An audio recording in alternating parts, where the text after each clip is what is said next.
თუ შოკოლადს ჭამდა სახეზე მუწუკებს გამოგაყრეს, ეს შოკოლადის გვერდითი ეფექტია.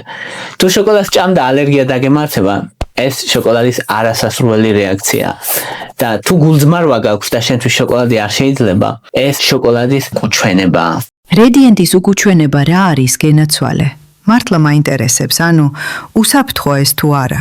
კი, როცა ადამიანები კითხულობენ რედიენტის უკუჩვენებას, ძირითადად ისინი გულისხმობენ ხოლმე ყველაფერს, გვერდით ეფექტებსაც, არასასურველ რეაქციასაც და მართლა უკუჩვენებებსაც.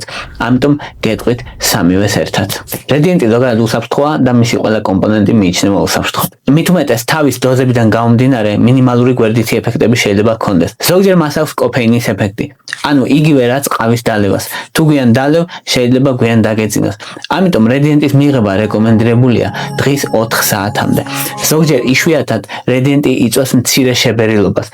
მისი დაწყებიდან რამდენიმე დღის განმავლობაში, რომელიც გაივლის. ეს ხდება, რადგან რედიენტის მოქმედების გამო ნახშირწყლების ათვისება მცირდება და ეს ნახშირწყლები მოქმედებს როგორც პრებიოტიკი და მის მონელებას იწყებენ სასარგებლო ბაქტერიები.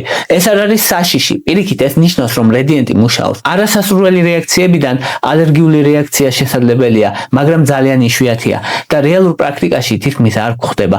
რაც შეეხება უკუჩვენებებს, რედიენტი უკუნაჩვენებია ორსულობის დროს, ზუზუთი კვების და 18 წლამდე ასაკში. რადგან როგორც წესი, ამ სეგმენტებში წონის კლების მიზნით საკვებ დანამატებზე კვლევები არ ტარდება და შესაბამისად მონაცემები არ არის ან ნაკლებია.